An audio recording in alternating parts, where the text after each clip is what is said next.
guys, welcome back to my channel. So for today's video, I am super sick and it's the middle of the night and I am coming at you with really raggedy hair, really red nose because I'm sick, and in my sweatpants.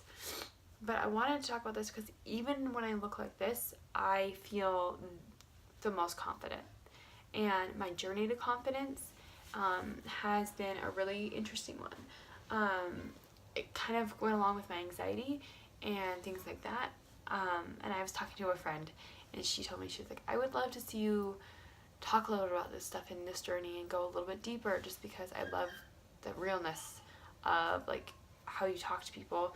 Like I want to see that in your videos. And I wanted to talk about my confidence journey because for me, confidence didn't come easily, especially in high school. Like in high school, I was 30 pounds overweight. Like I was not fat, but I was still chunky, and all of the girls around me were like skinny, and I didn't understand how food like affected your body, and I didn't understand that like you really shouldn't eat large quantities of food. I didn't understand a lot of this stuff, and so like I always felt really down on myself all throughout high school. Even when I was dancing, I was just like, I'm not feeling this. And then when I got married really young, I was like, I don't feel good about myself. And actually, and like nothing against that relationship, I learned a lot from it, and he's happy, I'm happy, and we both have moved on with our lives. But I found myself after that relationship. When we got divorced, I was able to find who I am, who is Megan, and what is she like. And I went through a lot of things. That's why I meditate, and that's why I do self-reflection, because I believe that the more you are in tune with your own feelings, the more confident you can be in those feelings. What I've stopped doing is, one, I stopped comparing myself to anybody else, which is really hard because as humans we always compare, and it's like, and if somebody says, oh no, I never compare myself to anybody, it's not true. Like as human beings, we do this. You sit there and you're like, oh, they have this, should I be doing that? What? And they're not just insecurities, it's just like an innate human trait to second guess yourself. You know, nobody's 100% confident 100% of the time. It's just not how that works. And my journey to self-confidence started not only in high school, learning to eat well after my divorce, but then I started dating after they were hanging out there.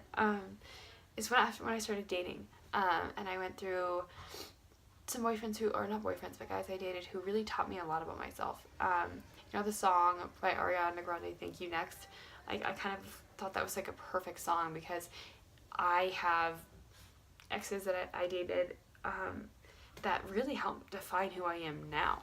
Helped me to be a much more humble person, because I wasn't always such a humble person. I was like, I'm the best, I'm the coolest.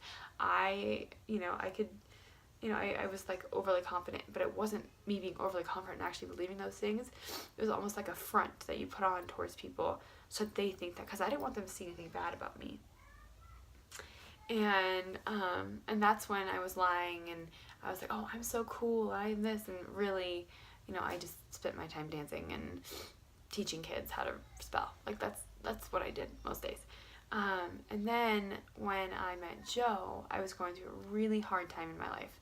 I had just ended not relationship, but a very strange friendship with somebody, and it really impacted me. It impacted my life, it impacted my church life, it impacted every aspect of like people knowing me. I then had a reputation that wasn't the best because of miscommunications and misunderstandings, and I was really down on myself, and I was not making really good choices. And Joe and I became really good friends, and he helped me through a lot of things. He helped me get closer to God, he helped me get closer to my spirituality, and I don't necessarily go to church anymore, but I definitely do have my own relationship with my own higher power and with myself because of things that him and I have talked through and gone through together. And then Joe and I actually weren't in each other's lives for a very long time. There were at least a year where we didn't speak at all. And off and on here and there, but really not a lot. I dated somebody else, and I dated two people, and both of them, one is married with 2 kids, and I have nothing but wonderful things to say about him. I love his family, I love everything about their life, and we just simply didn't work out. Like, it just didn't happen. Love them. They're wonderful. They're great. Learned a lot from him. Learned a lot of, like, reading books and, like, self-improvement. And, like, he actually taught me how to, like, be humble. And I don't even think he knows that. And, like, we're still friends today. But I learned to be humble because of things that him and I had talked about. And then with the boyfriend that I was dating before Joe, taught me a lot of things. A lot of things that I wanted in a relationship, a lot of things I didn't, a lot of things about myself, how to have fun, how to let go, how to work through anxieties, and that just simply wasn't meant to be.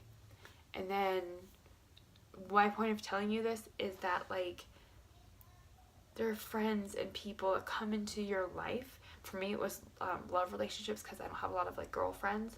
I just relate to guys more. That's just me.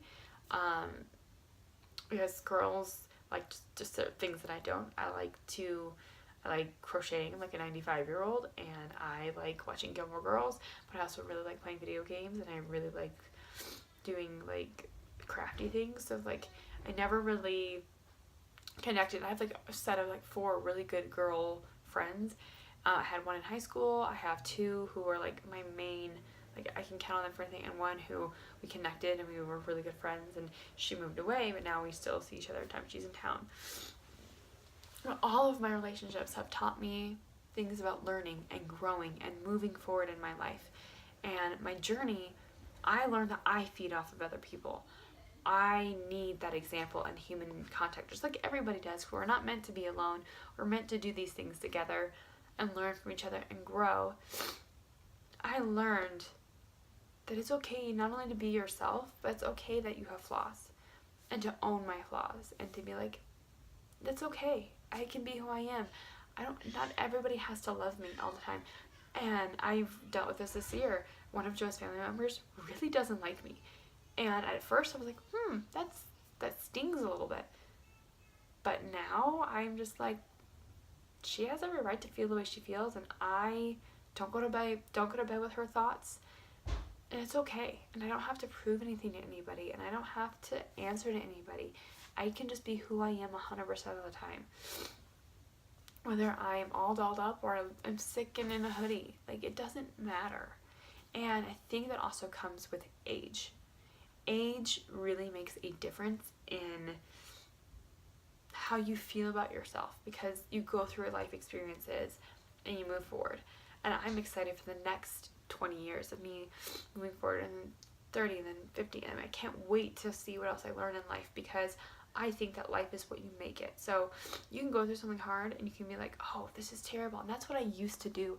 I used to overthink. I used to be dramatic. I used to think the world was ending, that there was nothing, I can't move past this. When really, there's 10, it's like a blip of time going on in your life that something hard is happening. And those things happen, but there's also so much good. So you can choose to focus on whichever one. And really, meditation helped me learn that, and getting over anxiety helped me learn that as well. Now, anxiety is something I struggle with all the time, and I take CBD oil for that, because I try to do things more naturally. You don't have to agree with that, and that's totally cool. I would encourage you to do your own research on it and see, maybe that would be something that would help you with your anxiety. But I also do a lot of therapy, and I do a lot of workbooks, and I do a lot of soul searching, because I am a firm believer in you have to know yourself to be able to help yourself.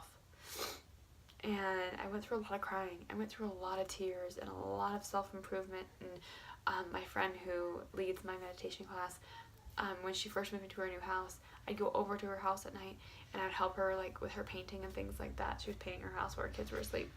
And I would just go tell her all the fun things I was doing while I was dating, and blah, blah, blah.